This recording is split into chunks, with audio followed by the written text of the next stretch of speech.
What's up, fight fans? This is Kurt DeVille with Counterpunch Boxing News, and I have some new news concerning Tyson, the Gypsy King Fury, and Deontay, the Bronze Bomber Wilder. And a question was asked to me. I love to do Q&A because the comments matter. People have questions, and I try my best to give the most unbiased answers possible. Okay. And the question was asked to me: who has the most pressure going into the Trilogy fight? Tyson Fury or Deontay, the Bronze Bomber Wilder? And I thought about that for a few days. And let me first of all map out the reasons why both actually have a lot of pressure on them. For one, I think with Tyson Fury is a guy that he surprised us all with what he did with Wilder. Wilder was the aggressor in the first fight. Wilder was looking for the knockout in each and every punch that he threw with that right hand. He landed it twice and got 2 knockdowns. It shows the incredible power that he possesses when he did land. And these were later in the fight, okay? This wasn't like rounds 3 and then rounds 5. This was rounds 9 and rounds 12. So that means he carried the power into those rounds, okay? And it's a hell of a thing when you're punching somebody, but it's another thing when you're swinging hard like that and you miss, okay? When you miss a punch, that takes a lot out of you, you know what I mean? And it's like, it's that much exhausting. And it shows you that this man is dangerous from rounds 1 to rounds 12, and he got that guy almost out of there, you know what I mean? That was kind of like almost that fight that he damn near lost because he ran out of time.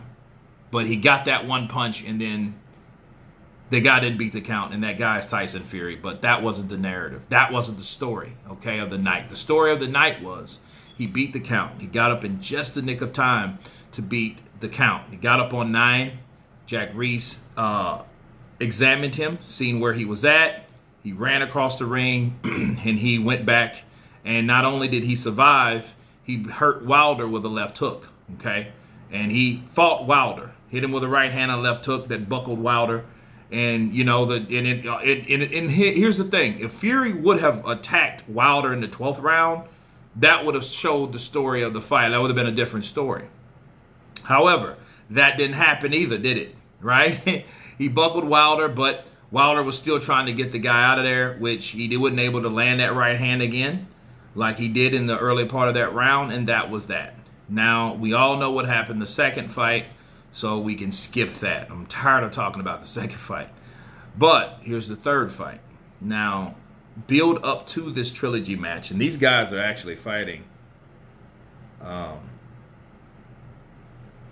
These guys are actually fighting on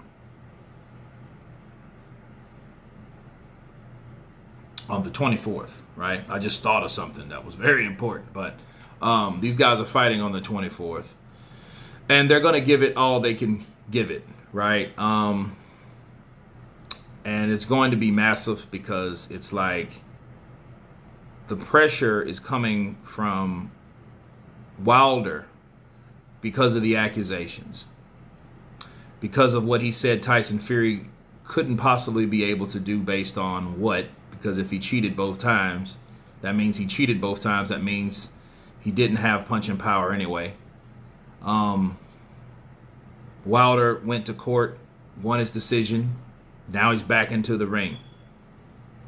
People act like I never said that 100 times, right? He won the opportunity. He won his day in court to fight Tyson Fury. So his next action is to fight and to win. So he fired Mark Breland.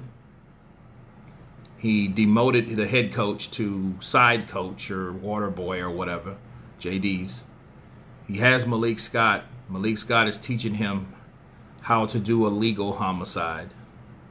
He's not been himself like he was before with the, I guess, the selling of the fight or the outspoken character that he used to have. He's not like that. He's just quiet. Again, it does remind me of shades of the Bermain-Stavern 2 fight when he didn't have much to say. And this is a little different. This is a little darker. And I see that Wilder, I think the pressure's on him because people are going to expect him to do a lot better based on the things that he said.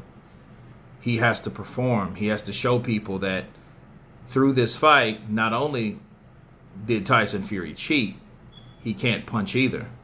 So in each and every punch that lands from Tyson Fury, in his mind and everybody that believed Deontay Wilder should know by the impact of the punch if Tyson Fury cheated or not. Okay, so this is a lot more than, hey, who wins what? If Wilder comes in with a right hand and knocks out Tyson Fury, that won't prove anything. What would be proven is what happens in this fight. Can Tyson Fury hurt Wilder? And then at that moment, if Tyson Fury hits Wilder with something and hurts him, then that's going to remove all doubt from Wilder that, hey, this man can actually punch. So maybe I got this wrong. But I hope that reality or that acknowledgement of that happening doesn't deter him from mapping out his game plan, following his game plan, getting into the ring, working on whatever him and Malik Scott, they're doing in sparring. They've been showing mid work. They haven't shown sparring, obviously. I think more pressure is on Wilder because, see, if he wins, and you have to look at it through the mind of Wilder. You had a man that didn't cheat me once but twice. And if he wins, that's almost like the guy that cheated me, that I have no doubt in my mind cheated me, prevailed. I think that would bring him into a depressive slump because he thinks someone cheated and they got away with it and they beat him again. I don't want him to do a Marvin Hagler, which that probably what he might do, end up just leaving boxing and become an action superstar or something, right? And then that'll be that, leave boxing behind. But I think the pressure, is on Wilder more or less. Fury. The pressure's on Fury from the people that believe Fury cheated. But is that, how far is that on Fury? Does Fury worry more about that? There's no evidence that supports than him that he's worried about what people think that he cheated. And if he did, that would kind of lead you to think that maybe he did cheat. You know what I'm saying? Like if the way he was acting or whatnot. Now, I mapped out both sides of this. But I think Wilder, the more pressure is on him. Because he has a lot more doubters than the believers of people that think Tyson Fury cheated. Because of that, I think the more of the pressure is on him because he's going to have to prove by Tyson Fury punching him. Those punches, based on the way he thinks he cheated, he's not going to be able to cheat the third fight. That's one. That's the good thing because that excuse can only be used once. And they did 2 for 1, so good for them. But you can't use the third fight and then say that he cheated. If I fucking hear that Tyson Fury cheated in the third fight, I don't know what the fuck I'm gonna do. You know what I mean? I'll blow a fucking gasket if I hear he cheated in the third fight. Look, he can't use that no more. I'm guarantee you they're gonna orchestrate something, which will be interesting to me to see what they do.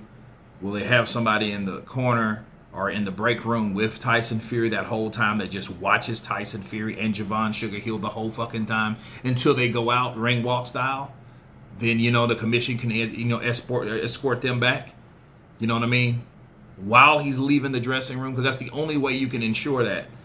Because after that, he's going to be in the limelight because the cameras are going to be on Tyson Fury panning his ass from the dressing room to the ring. So he won't be able to, hey man, unblock this and put this shit in there. You know what I mean? He ain't going to be able to do that. So I think that at the end of the day, I feel that that will happen. If it don't happen, I'll be disappointed because how I was told there'll be somebody in the dressing room that whole time. Something like that. So, but I am interested to see what happens. But I think the pressure's on Wilder, because for one, he's already got beat by that guy. And then he gets beat again. People, then with the denial or the accusations, people will think he's in denial. And then people will think he's fucking crazy. Well, and then, you know what I mean? I don't know how much in boxing, because you have to consider the amount of time and dedication that he's put into this third fight.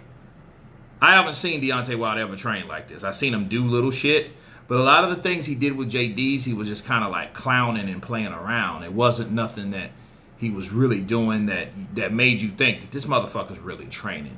It wasn't like that Manny Pacquiao workout or that Mike Tyson workout or that Floyd Mayweather workout when, these guys getting in preparation and they're giving their hard work and dedication. I didn't see that in him like I'm seeing right now with Deontay Wilder. So I think because of what he's putting into this fight, the pressure is on him.